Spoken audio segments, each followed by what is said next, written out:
Today we're going to be replacing the sway bar links on my 2007 Toyota Prius. I have already replaced the struts. There's still a clunking sound, and I found out after I did the alignment at the shop that the sway bar links needed to be replaced as well.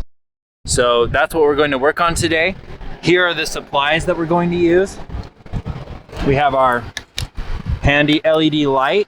We're going to be using a 17 and an 18 millimeter impact grade socket. We have these MOOG sway bar links. It's a lot thicker than the standard one, and that's why we're using an 18 millimeter in addition to the 17 millimeter. I have my PB blaster. I'm using this to deal with the rust that this car inevitably gets from all the rain that gets kicked up. We're going to be putting some white lithium grease on the studs here of the sway bar link, the new one. We're going to need to use a 6 millimeter Allen wrench, most likely, to keep the old sway bar stud from spinning when we're trying to get the nut off. And I'm going to be using my black vinyl gloves. This is one of my favorite tools. It is just a large pipe that I got at Home Depot. It's about $15–20. We're going to be torquing the sway bar links to 55 foot-pounds, and then to get the lug nuts off, we're going to be using a 21 millimeter. And these sway bar links also apply to a bunch of other cars. You can see it in the link in the description below. I don't have any fancy tools yet, so I'm just going to be jacking it up one side at a time and getting that off. I'm also going to be using this ratchet here, and most likely we'll need to use these locking pliers on the back side of the old sway bar link in order to keep it from spinning. Let's get started. So normally you would use an impact wrench, some sort of air wrench to get these lugs off, but I don't currently have one. So I'm going to use the traditional method. And if I need to, I'll use my metal bar as like a cheater bar to get these lugs off properly. We'll do the same thing on the passenger side. It's recommended that you replace both sway bar links at the same time because of how they wear. Looks like this is an instance where we want to use our cheater bar to give us more leverage. There we go. That one is stuck on there.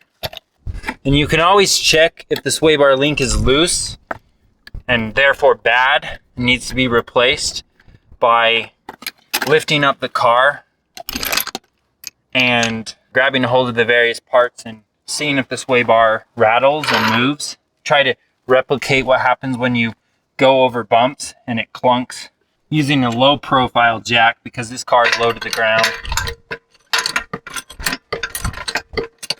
I'm just going to keep this one lug on there partially while we take this off. Now that we have it up in the air, we can get the tire all the way off. Okay, so if you can see here, this is the brand new strut that I put on the other day. It definitely has improved the handling of the car. But if you look here, this is our sway bar link, just to the side of it. One of the things to note is that you do not need to get an alignment done after replacing the sway bar link. But if you're to replace any components like the struts, you would need to get an alignment done on your car, and it's recommended that you get it done by a professional or at least someone that has a fancy alignment machine. It's typically about $80 to $120. I'm going to put my locking pliers on the back of it to keep this stud, this piece there, from moving. So we'll want to tighten the end of this. Get that snug on there. Forgot to put my gloves on. Okay, so I have that on there solid. We're going to take our 17 millimeter impact socket, I'm gonna use our big bar here so I don't have a super long wrench. And I'm not putting PB Blaster on this side because I've already taken this off recently, so there's not a lot of rust that has accumulated. Of course, if you had an impact wrench, this would come off right away. Plan to get a DEWALT one, a 1/2 inch DEWALT one. So there's our 17 millimeter nut. Now we're gonna pop this off here.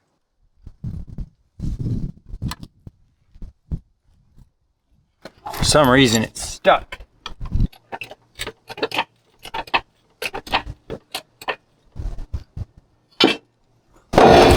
I've gotten most of the lug nuts off. Keep in mind, I'm not a professional mechanic, but we'll get there.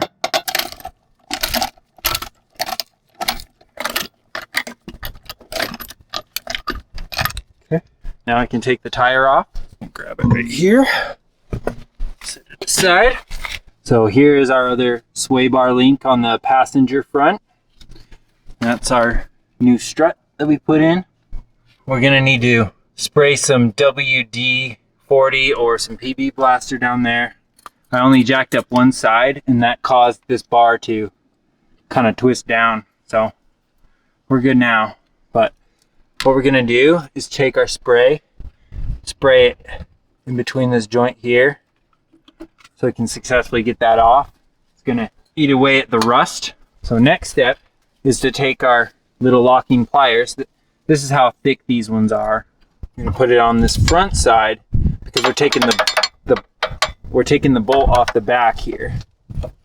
By taking this off the strut, we can now access this better. There we go. Got it on there. Next step is to take our 17 millimeter, found a good spot for it, putting it underneath the CV joint. Let's get our cheater bar. The reason I like this metal pipe so much is because it's thick, so I can fit a lot of wide things in here and a lot of wide tools. Like there's some that are really narrow and I don't like those as much.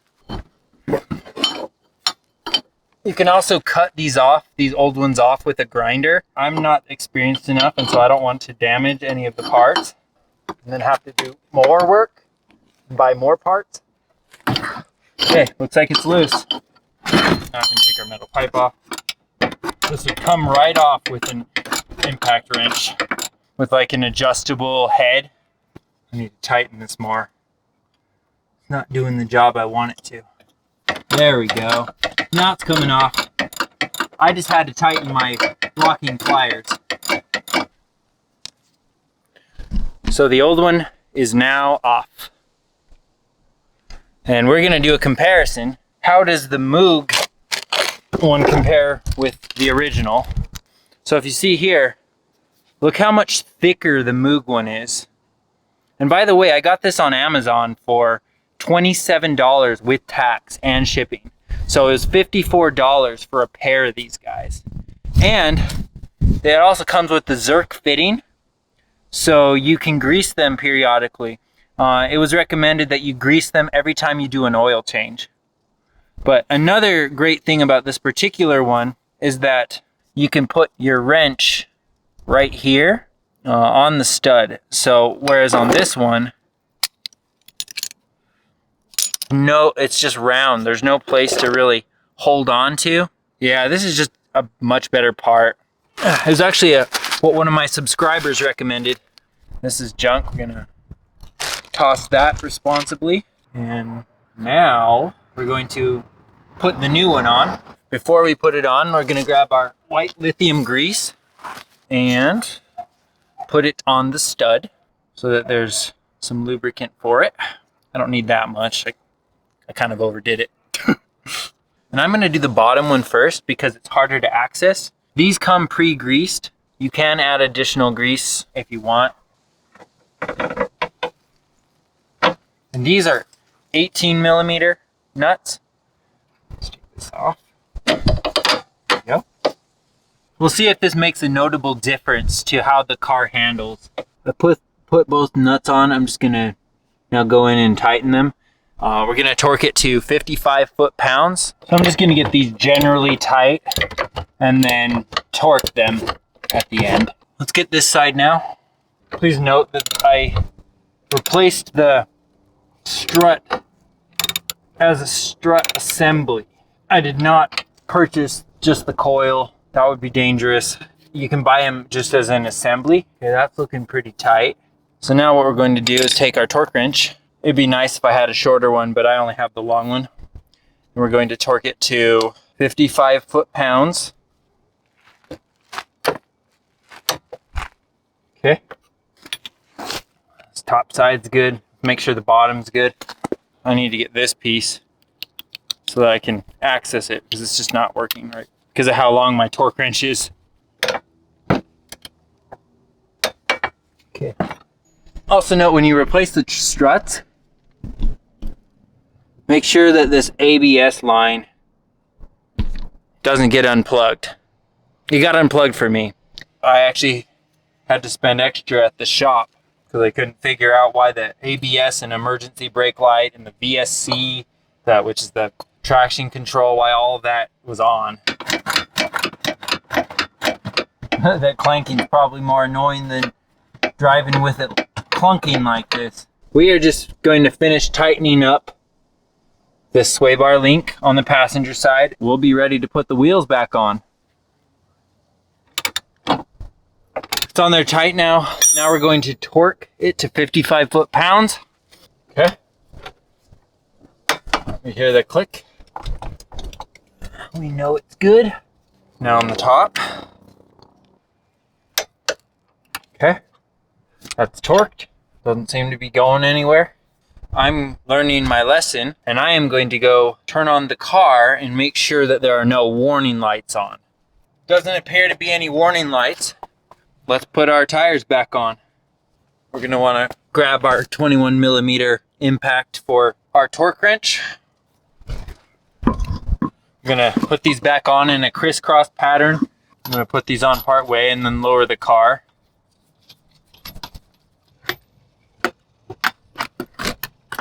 We're gonna torque these lug nuts to 76 foot-pounds. The only warning light I have on is the tire pressure sensor. Okay, so far it feels a lot better. I'm excited. I think we might have solved the issue. This will be the test over the bump. Oh yeah, it didn't clunk. Oh, it handles beautifully. Yes, this was a success. I'm so happy about this. I don't feel like the car's gonna bottom out. This is great. At least it'll last another few miles, right? Well, till next time, guys.